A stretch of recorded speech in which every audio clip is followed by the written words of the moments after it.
Get back, get back.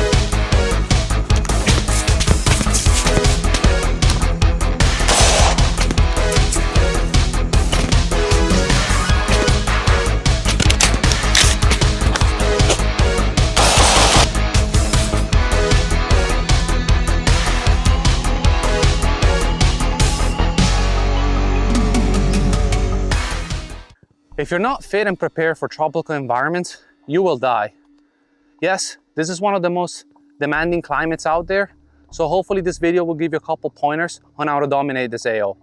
Jungle environments are notorious for high humidity, high temperature, lots of rain, and these conditions are going to be really difficult both on you and your gear. Here are some tips that hopefully can help you better prepare for this environment. So gear consideration will vary in this environment. Weight is going to become really a big priority here. It's really important to monitor that and not to overpack. Definitely forget armor. That's out of the picture. LBs or chest rigs or a combination of both are going to be perfect for this situation. It's really nice. I personally like the LB because it gives you breathability right here and it makes it a little more tolerable. And then, you know, all your weight carrying abilities and water, it's very nicely distributed. So I'm a bit biased on that. All essential gear should be kept on you at all times because, as I kind of demonstrated in the intro a little bit, your rucksack is going to be the first thing that gets dropped off in case of contact. So that's the first thing you want to drop to the floor and free yourself off for maneuvers. You want to have all your essentials in your LBE, ammo, water, some medicals, and the list goes on and we'll talk about it in a minute. These charts are nice because they provided a quick glance with a list of items and weight expected, but make sure to exclude the military-only items. Secondary to ammunition, water is going to be by far the most important piece of equipment you're going to need to carry.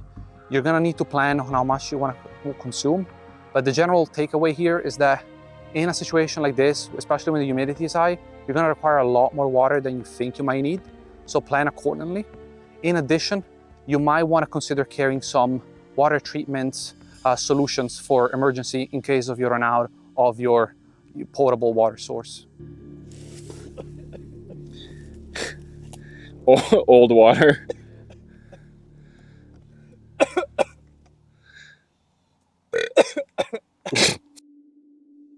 So it's no surprise here, a jungle environment will really test your endurance and your cardiovascular skills.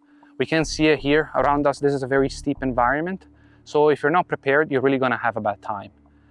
Some ways that I really like to get your cardio up that are maybe not so boring are exercises such as incline walks / jogs on a treadmill that you could do at any gym. And those are really good because you can alternate between jogging and walking at a fast pace and it really builds your cardio up at a max incline. Burpees by volume. So just going out there and doing burpees for a very long set, as long as you can, and just kind of keep at it pace-wise. That's a really good workout that I like as well. And also just rocking, you can just get a rock or a backpack and load up an appropriate amount of weight for what you're looking for, and then just kind of go on a regular hike like you would on a weekend. But instead, you're kind of killing two birds, one stone. So a terrain like this is gonna be filled with insects and all kinds of little buggers that could really mess you up. So taking some precautions to mitigate that is gonna be really important. The one thing you wanna do is definitely use insect repellents, the right appropriate kind for what you're trying to achieve. You might wanna consider some netting. If the area is very saturated, some netting to cover your face is gonna be pretty helpful, also for sleeping. And then, I mean, this is the simplest one, but wear long sleeves, long pants, and just clothing that cover most of your body, even gloves if you have to. So, navigating in jungle environments becomes really challenging, especially in very thick vegetation and tree coverage. It can be quite a challenge to maintain a sense of direction. Having a compass is a must, and it should be referenced anytime you're moving. Noticeable landmarks such as rivers, weird rocks, changes in vegetation or terrain should be noticed and referenced on a map anytime it's encountered. If possible, make sure to avoid any predefined trail or routes or roads because those could be easily a funnel for ambushes or enemy movement. At nighttime, the principle of navigations remain the same. It is easy to think that night vision goggles can completely mitigate that problem, but it's actually not quite the reality. in an environment where it's really, really humid, or there is really, really dense tree coverage above you, and it could be a stormy night. Night vision is really not going to provide as much of an advantage as you think. So it's important to plan accordingly and not completely rely on the system. While this could be a really broad section, some basic survival skills should be acquired and practiced to make yourself more capable in an environment like this.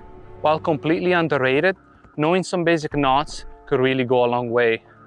These are going to come very beneficial if you're setting up a shelter, or even in more emergency situations, like for example, if you're trying to navigate very steep inclines or ravines. Here's a visual representation of some basic knots I found that could be useful to you.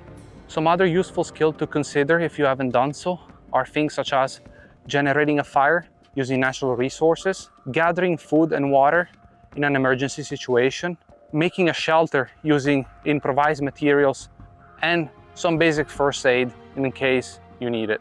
Guys, thank you so much for watching. This is a massive topic and it really could be dragged on for hours. There is people that teach this kind of stuff professionally. This video is very concise and is just meant to give you an oversight and maybe stimulate some curiosity to find that information yourself. YouTube is a goldmine. This stuff is all over the place. If you haven't done so, subscribe. I'll see you in the next video. We have some cool stuff coming up.